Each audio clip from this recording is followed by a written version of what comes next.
En este video vamos a ver algunas cuestiones vinculadas con la tentativa que han quedado pendientes del video anterior. Concretamente vamos a ver primero la distinción entre tentativas idóneas e inidóneas. En segundo lugar, cuál es la pena que le corresponde a la tentativa, tanto la idónea como la inidónea en el Código Penal argentino. Y en tercer lugar vamos a hablar también del desistimiento de la tentativa, que es eso a lo que se refiere el artículo 43 del Código Penal, cuando nos habla del que desistiere voluntariamente de la tentativa. Bien, empezamos entonces con la distinción entre tentativas idóneas e inidóneas. Se podría decir que en todo acto de tentativa, todo supuesto que queda en grado de tentativa, que no llega a la consumación, se podría pensar que siempre es un supuesto de un plan de acción defectuoso, por lo tanto uno podría pensarlo como una tentativa inidónea, es decir, incapaz de llegar a la producción del resultado deseado por parte del autor. Sin embargo, no es ese el criterio que tenemos que tomar a los fines de distinguir entre tentativas idóneas e inidóneas. Vamos a ver que en nuestro código la tentativa idónea tiene una pena que es igual al delito consumado disminuido de 1/3 de la mitad. La tentativa inidónea, en cambio, tiene una reducción más fuerte, incluso la posibilidad de dejar sin pena al autor. Entonces, evidentemente, la tentativa idónea es algo más grave que la tentativa inidónea. Ahora bien, la cuestión es cómo distinguimos de esas tentativas idóneas y las inidóneas. No hay acuerdo, adelanto, en la doctrina penal sobre este punto, aunque podríamos tratar de fijar un criterio, digamos, mayoritario dentro de nuestra doctrina penal. Podemos decir que hay en realidad tres clases de tentativas en cuanto a la idoneidad. Hay tres grupos de casos. En un primer lugar, tendríamos que ubicar, si hablamos de tentativas idóneas, aquellos intentos de cometer un delito utilizando medios aptos para la consecución de ese fin deseado. Por ejemplo, si uno quiere matar a otro y utiliza un arma de fuego que está cargada y le apunta a la víctima a los órganos vitales, si efectivamente lo hace y la muerte no se produce porque lo salvan milagrosamente en el hospital, deberíamos decir que ese es un caso de una tentativa, no es consumado porque no se logra el resultado, pero el plan de acción era idóneo para lograr el resultado muerte de la víctima. En un segundo grupo de casos podríamos mencionar como ejemplo el caso de quien intenta matar a otro con un arma de fuego que encuentra sobre la mesa, un arma verdadera, toma el arma, apunta a la víctima, aprieta el gatillo, pero resulta que el arma estaba descargada, por ejemplo, ¿no? Entonces, ese plan de acción, visto o analizado desde una perspectiva ex post, es claramente inidóneo. Es decir, después de cometido el hecho, ya uno sabe que no se puede matar a otro con esa pistola porque es una pistola descargada. Pero sin embargo, desde la perspectiva ex ante, es decir, analizando el caso desde el momento en que se está por llevar a cabo el supuesto homicidio, cualquier persona medianamente prudente, racional, en una situación como esa diría que es una acción peligrosa la que se emprende, peligrosa para provocar la muerte de ese sujeto que está delante. A eso le vamos a llamar tentativa, eh, una tentativa también porque el resultado no se produce, pero sin embargo vamos a decir es inidónea desde el punto de vista ex ante. Se puede decir que es peligrosa, pero desde el punto de vista ex post podemos confirmar que no había ningún peligro para la vida de la víctima.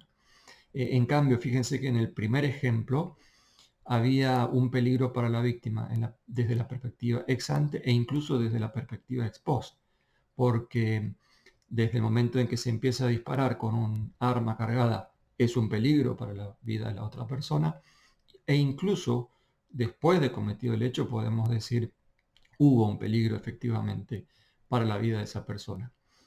Esa sería la diferencia, dicho muy brevemente, entre las tentativas idóneas y las inidóneas. En el tercer grupo de casos, en cambio, fíjense, no existe un peligro para el bien jurídico protegido ni desde la perspectiva ex post, después del hecho, ni desde la perspectiva ex ante. Por ejemplo, ahora el autor quiere matar a su víctima, pero no utilizando una pistola, un arma de fuego, sino utilizando un embrujo, ¿no? Clavándole alfileres a un muñeco que representa a su enemigo. En este caso no hay ningún peligro para la vida de esa persona, ni ex ante ni ex post. Ese grupo de casos que se llaman tentativas irreales o supersticiosas están claramente descartadas del ámbito del derecho penal. Esas conductas no le interesan al derecho penal, no son punibles. En todo caso, serían asimilables a las acciones privadas, a los pensamientos de las personas, pero en la medida en que no se haya exteriorizado un plan de acción, al menos desde la perspectiva ex ante, idóneo como para lograr el resultado, entonces no se pueden penar esos supuestos. Sí son punibles las tentativas idóneas y las tentativas inidóneas.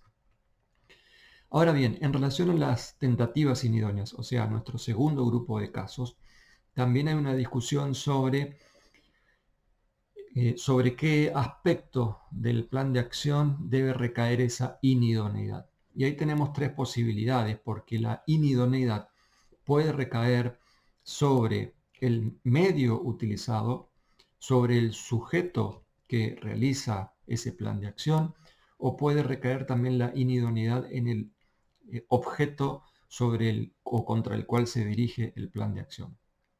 Por ejemplo, ese ejemplo que yo di del arma descargada, intentar matar a otro con el arma descargada o con un arma que no funciona, sería igual. Ese es un ejemplo de inidoneidad en los medios. Sobre ese caso, la inidoneidad en los medios, no hay discusión. En la doctrina penal argentina todos están de acuerdo en que ese es un supuesto de tentativa inidónea y como tal debe ser sancionado según las previsiones del artículo 44 del Código Penal, tentativa inidónea. Ahora, no hay acuerdo en los supuestos en que la inidoneidad recae en el objeto. Voy a variar el ejemplo. Ahora imaginemos que el arma es un arma de verdad. El autor quiere matar a la víctima, utiliza esa pistola que es verdadera, que está cargada, que no tiene ninguna falla. Cuando se dirige a quien cree que es la víctima y le dispara, porque cree que está durmiendo su enemigo y que lo va a matar de esa forma más fácilmente, resulta que después de disparar, de vaciar el cargador de la pistola, se da cuenta de que no era la persona, de que no era su enemigo, sino que era la almohada dentro de la cama que lo había confundido y le había hecho creer que era esa persona a quien quería matar. Entonces le disparó a un objeto, a una almohada. O también podríamos dar en este caso el ejemplo de quien quiere matar a la persona que ya está muerta. Identifico a mi enemigo en esa cama, aparentemente está dormido, le disparo y resulta que era mi enemigo, pero ya estaba muerto, había muerto una hora antes sin que yo lo supiera. Es decir, en estos supuestos la inidoneidad recae en el objeto contra el cual se dirige la acción delictiva. Eso se llama inidoneidad en el objeto y no toda la doctrina penal está de acuerdo en que debe tratarse ese caso como un supuesto de tentativa inidónea.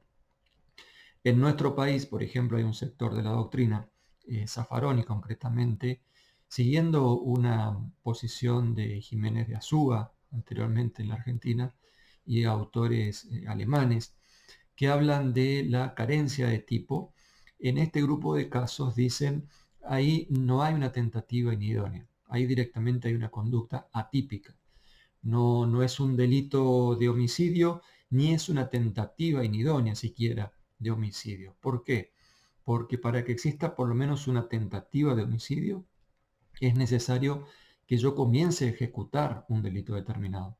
Y no se puede comenzar a ejecutar un homicidio de una persona que ya está muerta. O no se puede comenzar a ejecutar un homicidio de una cosa, en el caso de la almohada. Entonces, en esos supuestos en que el objeto es inidóneo para ser objeto del delito que se quiere cometer, ya algunos autores de la doctrina hablan de conducta atípica, la llamada teoría de la carencia de tipo. Y en esos supuestos directamente se excluye la tipicidad. No es ni consumado ni una tentativa. En cambio, para otro sector de la doctrina penal alemana e incluso en la Argentina, que siguen un criterio, digamos, más subjetivista, consideran que ahí también puede haber un ejemplo de tentativa inidónea. Estos autores parten de la idea de que lo determinante es si el autor tuvo motivos razonables para pensar que esa persona a quien se quiere matar todavía puede estar con vida.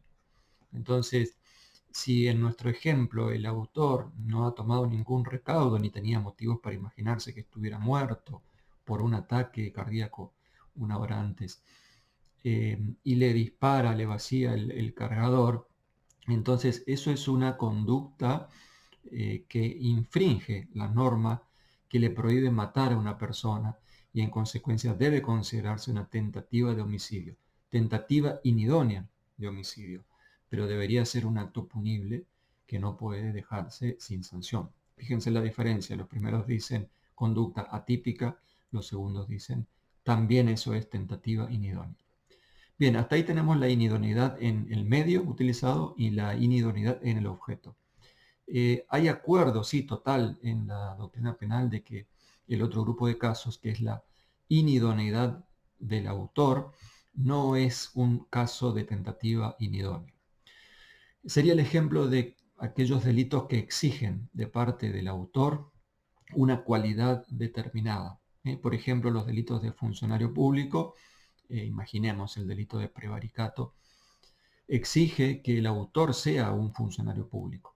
¿Qué pasa cuando una persona cree cumplir con esos requisitos de autoría que exige el tipo penal y sin embargo no los tiene? O sea, ¿qué pasa cuando una persona cree que es un funcionario público y está resolviendo de manera incorrecta un caso? Por ejemplo, una persona cree que está comprendido dentro de los supuestos que habla el delito de prevaricato y en realidad es un juez de un partido de fútbol, ¿no? Cuando el prevaricato solamente podría ser cometido por un funcionario judicial. Bien, en esos casos en que el error o la inidoneidad recae en las características del autor, toda la doctrina penal dice eso no es una tentativa inidónea, ahí hay acuerdo, eso es una conducta atípica. Técnicamente se le llama o es un delito putativo, el autor cree que esa conducta está penada por la ley, pero objetivamente eso no es considerado un delito. Entonces, resumiendo, la inidoneidad podría recaer en el autor o características del autor, en el objeto o en los medios utilizados. Hay acuerdo en que si la inidoneidad recae en el autor, eso es una conducta atípica. Hay acuerdo también en que si la inidoneidad recae en los medios utilizados, eso es una conducta de tentativa inidónea. Y cuando la inidoneidad recae en el objeto, ese es un punto discutido. Un sector de la doctrina dice es conducta atípica y otros dicen eso también es una tentativa inidónea. Bien, vamos a ver ahora la cuestión vinculada a la escala penal aplicable a la tentativa. En este punto hay por lo menos tres posiciones doctrinales y jurisprudenciales para interpretar qué significa eso del Código Penal cuando habla de que en el caso de tentativa se disminuye la pena de un tercio a la mitad. ¿Qué significa disminuir la pena de un tercio a la mitad? ¿Qué es lo que se disminuye? ¿Se disminuye el mínimo, el máximo? Y si se disminuye en un tercio, en la mitad, ¿cuál de ellos? Bien, decimos por lo menos tres posiciones, en realidad podemos identificar cinco, pero vamos a hablar de las más conocidas, que son estas tres. El primer criterio es el que se le atribuye a Sebastián Soler, un autor tradicional en el derecho penal argentino. Sebastián Soler decía que la pena de la tentativa tenía que calcularse en dos etapas. En una primera etapa, Como todos los delitos tienen escalas penales, no una pena fija determinada, el problema es este, ¿no? Cómo se disminuye de un tercio a la mitad. Entonces Soler decía o proponía, en primer lugar lo que tiene que hacer el juez, si hablamos del delito de estafa, por ejemplo, que tiene una pena de 1 a 6 años de prisión, en el artículo 172 del Código Penal argentino. Lo primero que tiene que hacer el juez es definir en el caso particular y de acuerdo a las circunstancias del artículo 40 y 41, que son las pautas de la determinación judicial de la pena, ya vamos a hablar en otro video sobre eso. Tiene que definir entonces el autor cuál es la pena en concreto que le pondría. Por ejemplo, le pondría 3 años por no tiene antecedentes, las condiciones personales que lo llevaron a cometer el hecho, etc. Entonces, en una primera etapa, el juez diría, le pondría a este autor 3 años por su delito de estafa. Y en una segunda parte es cuando el juez tiene que hacer esa disminución de un tercio a la mitad. Entonces esos 3 años se tienen que disminuir en un tercio y se tienen que disminuir en la mitad. Y ahí le quedaría al juez una nueva escala penal, que es la escala penal que se tiene que aplicar para un supuesto de tentativa. Las otras dos posiciones o propuestas para disminuir de un tercio a la mitad son las siguientes. Según, por ejemplo, Ricardo Núñez, otro autor clásico argentino, en una posición que también sigue, por ejemplo, Zaffaroni, lo que hay que hacer es disminuir de la escala penal que tiene el delito, por ejemplo, el delito de estafa, 1 a 6 años, lo que hay que hacer es disminuir un tercio del mínimo y la mitad del máximo. Entonces, ese año, que es el mínimo, se va a disminuir en un tercio y por otra parte, el máximo, que es de 6 años, se va a disminuir en la mitad. Nos quedaría el máximo de 3 años y como mínimo 2 tercios de un año. Ese sería 8 meses exactamente, ¿no? De 8 meses a 3 años, esa sería la pena. Para otro criterio doctrinal y jurisprudencial, el supuesto tiene que ser exactamente inverso. Es decir, lo que se disminuye es la mitad del mínimo y un tercio del máximo. Fíjense cómo, según el criterio que uno adopte, la escala penal en concreto en un supuesto de tentativa nos va a dar totalmente diferente, nos va a dar un número totalmente distinto. Ahora, puntualmente en el caso de la tentativa inidónea o delito imposible del que habla el Código Penal argentino, expresamente dice que en ese caso se va a disminuir en la mitad la pena para esa forma de tentativa inidónea y que se puede incluso dejar sin pena al autor en caso de falta de peligrosidad de parte de su autor. Eso de la falta de peligrosidad, imaginemos que es un código de hace 100 años y es uno de los resabios del positivismo que quedó en nuestro Código Penal. Ya vamos a ver que en el artículo 41 también se habla de la peligrosidad del autor. Pero está claro que no se puede entender cuando se habla en el Código Penal, en estos dos artículos, de la peligrosidad, no se puede entender como un pronóstico futuro de que pueda cometer hechos punibles, ¿no? Bien. En todo caso, lo que se propone en doctrina es que esa peligrosidad se interprete como la peligrosidad del hecho concreto cometido, no la peligrosidad del autor, porque eso sería inconstitucional. Bien, vamos a ver el desistimiento, por último. En el artículo 43 del Código Penal argentino está previsto esto del desistimiento. ¿Y qué significa? Dice, el autor de tentativa no estará sujeto a pena cuando desistiere voluntariamente del delito. Primero, para hablar de desistimiento, hay que aclarar, esto es muy importante, tiene que haber comienzo de ejecución.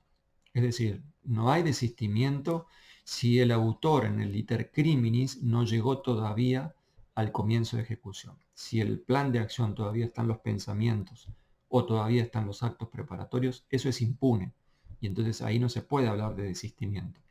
Para que exista desistimiento es necesario que haya comenzado la ejecución del delito y a su vez es necesario que no se haya llegado a la consumación, porque si se llegó a la consumación ya no se puede desistir.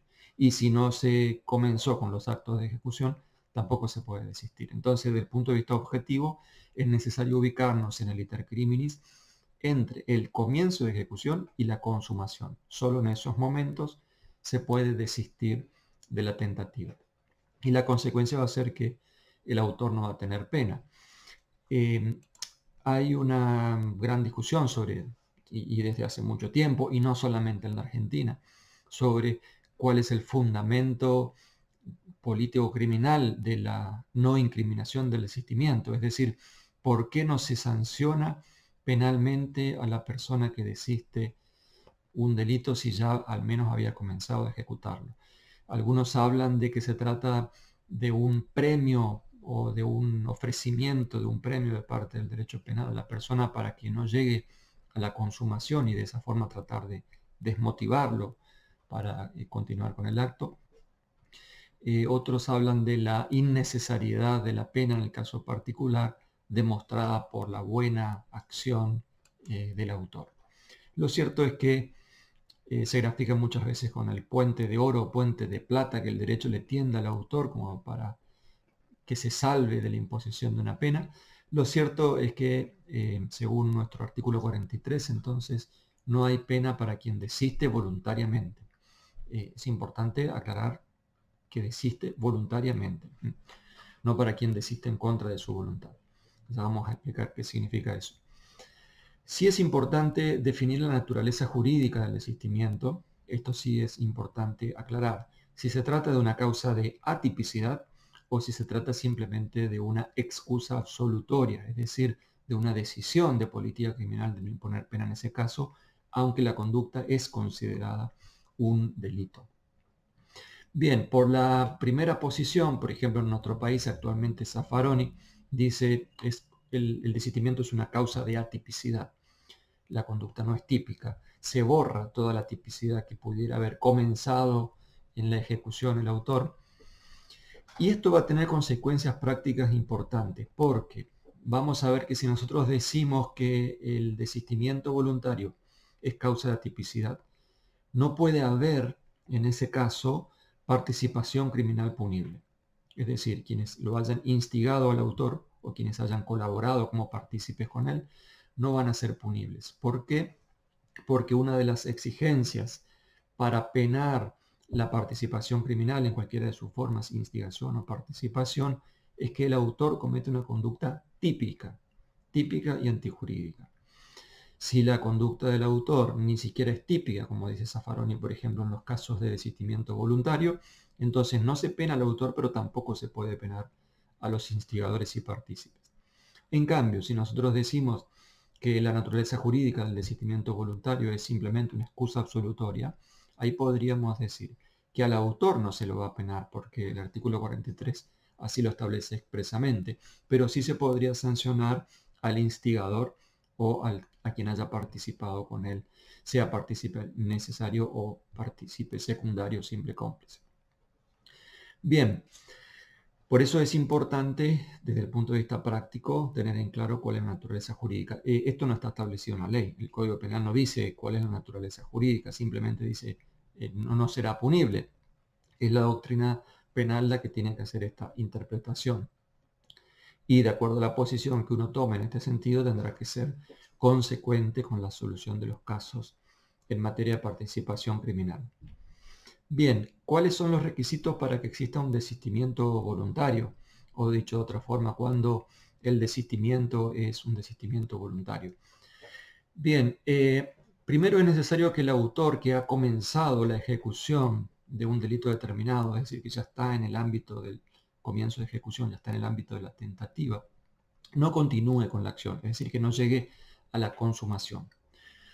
Segundo, es necesario que ese desistimiento, ese no continuar con la acción, sea un acto voluntario.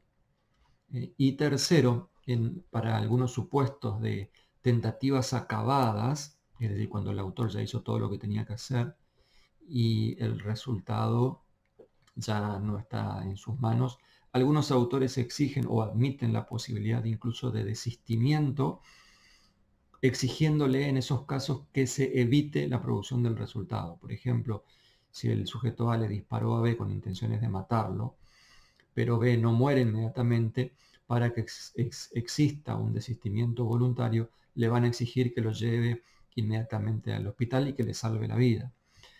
Ahora, hay otro sector de la doctrina penal en la Argentina que no admite el desistimiento voluntario cuando existe ya una tentativa acabada, es decir, cuando de alguna forma el autor ya hizo todo lo que era suficiente hacer según su plan de acción para lograr el resultado.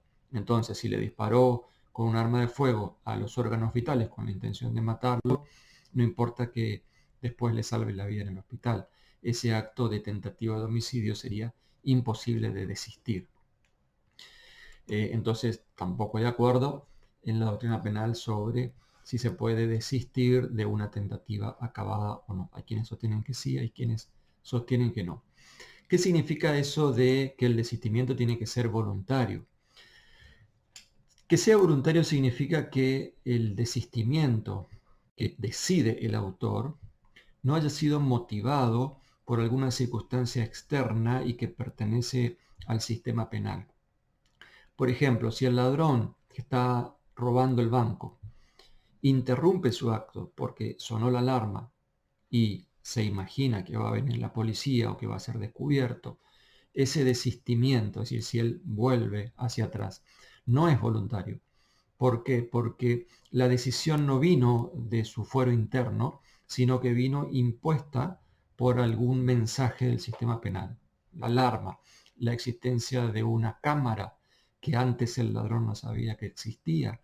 Si eso fue lo que le decidió a no continuar con el acto, entonces en esos supuestos vamos a decir el desistimiento no es voluntario y en esos casos el acto queda así en grado de tentativa y esos actos van a ser punibles.